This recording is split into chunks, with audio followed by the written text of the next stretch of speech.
Yes, it is another triumphant day in American political history. The wheels of justice are turning, albeit slowly. Donald Trump has been indicted in connection with his widespread efforts to overturn the 2020 election.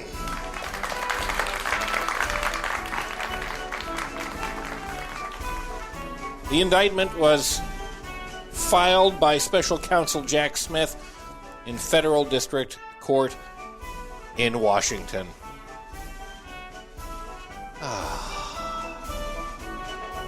Let's bask in it, shall we?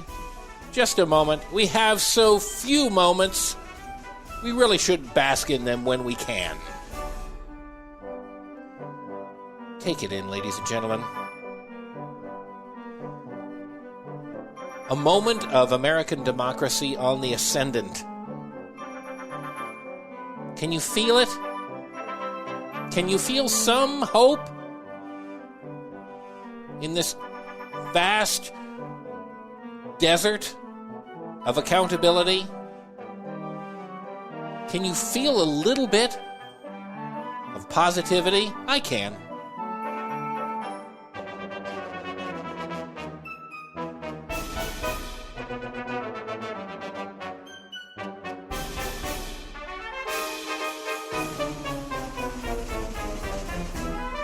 Oh, yes.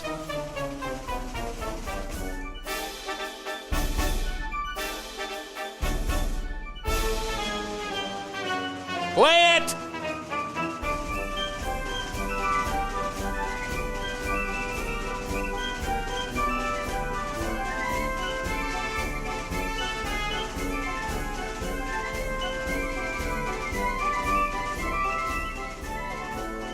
Yes, the indictment was filed by Special Counsel Jack Smith in Federal District Court in Washington.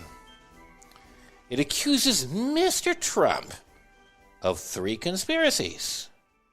1, to defraud the United States. That should be multiple charges. He defrauded the United States in so many different ways. A 2nd, to obstruct an official government proceeding.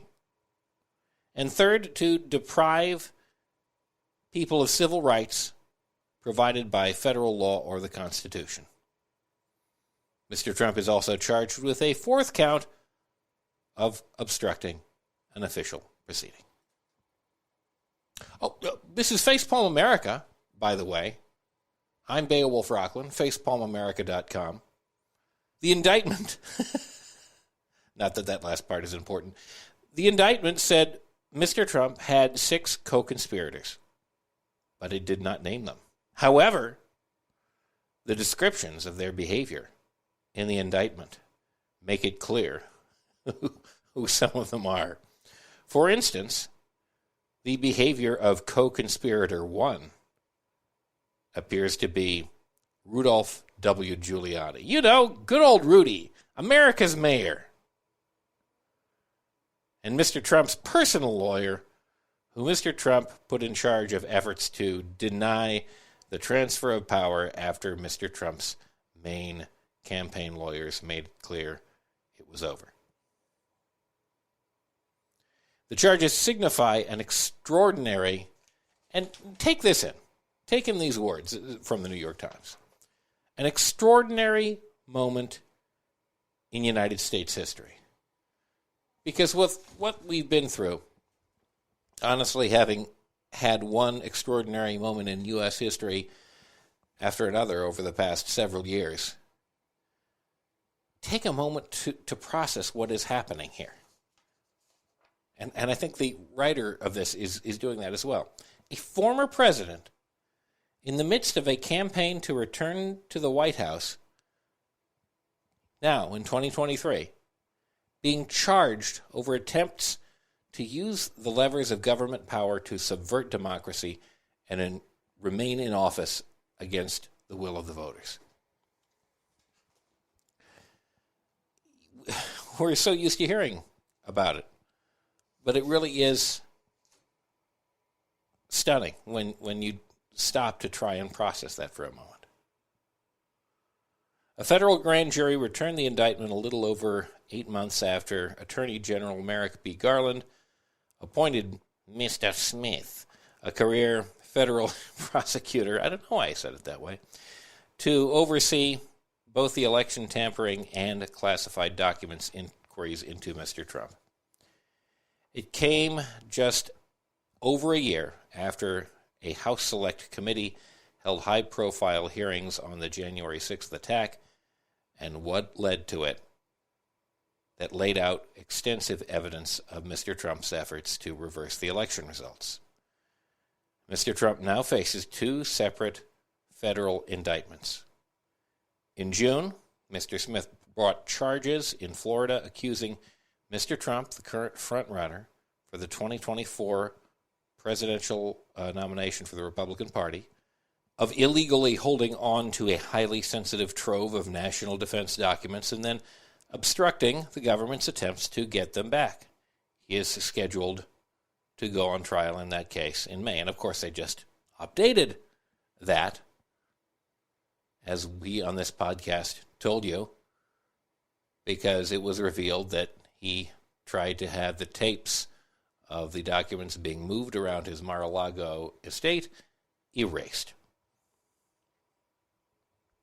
The scheme charged by Mr. Smith on Tuesday in the election case played out largely in the 2 months between Election Day and in 2020 and the attack on the Capitol. During that period, Mr. Trump took part in a range of efforts to retain power despite having lost the presidential race to Mr. Biden. In addition to federal charges, the election and documents cases, Mr. Trump also faces legal troubles in state courts. Don't forget. That's right. There's the January 6th case. There's the documents case. There's the Stormy Daniels case, hush money payments. And there's Fulton County, Georgia, Fani Willis. The efforts by Mr. Trump and his allies to reverse the election loss, also a focus of that separate inquiry in Fulton County, Georgia. That inquiry appears likely to generate charges this month. So there's so much more than this, but there is this too. And ladies and gentlemen, here's what we're going to do. Settle in. It's going to be a bumpy indictment. I'm going to read the whole thing to you here after the break, and then after that we will play for you the statement that Jack Smith himself made on the matter. I'm Beowulf Rockland. This is Facepalm America. Soak this in. You need this. This is good. This is justice beginning to happen. Too slowly, but beginning to happen. We'll be right back with the full reading of the indictment.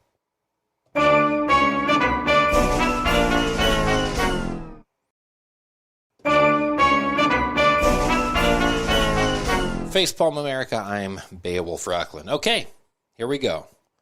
The full federal indictment against Donald Trump in the January 6th case. In the United States District Court for the District of Columbia, United States of America versus Donald J. Trump, defendant. Indictment. The grand jury charges that, at all times material to this indictment, on or about the dates and at the approximate times stated below. Introduction. 1. The defendant, Donald J. Trump, was the 45th President of the United States and a candidate for re-election in 2020. The defendant lost the 2020 presidential election. 2. Despite having lost, the defendant was determined to remain in power. So, for more than 2 months following Election Day, on November 3rd, 2020, the defendant spread lies that there had been outcome determinative fraud in the election and that he had actually won. These claims were false, and the defendant knew that they were false. But the defendant repeated and widely disseminated them anyway to make his knowingly false claims appear legitimate, create an intense national atmosphere of mistrust and anger, and erode public faith in the administration of the election. 3.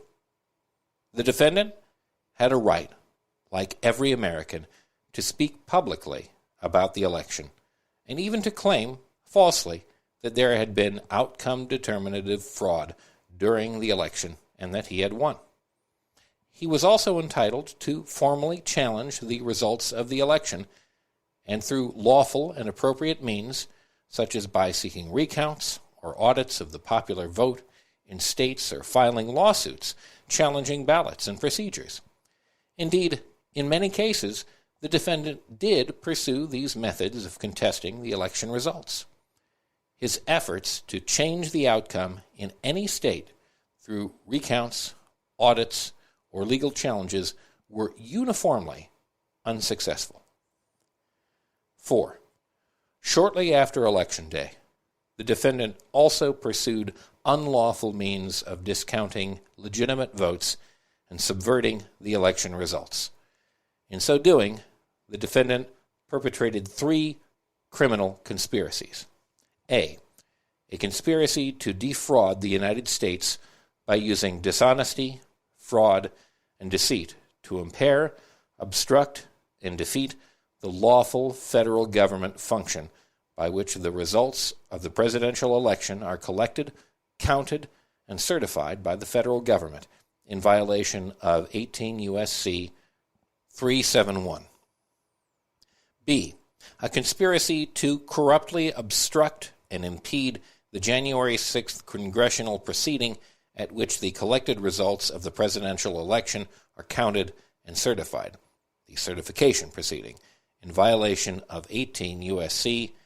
1512K. And C. A conspiracy against the right to vote and to have one's vote counted in violation of 18 U.S.C. 241.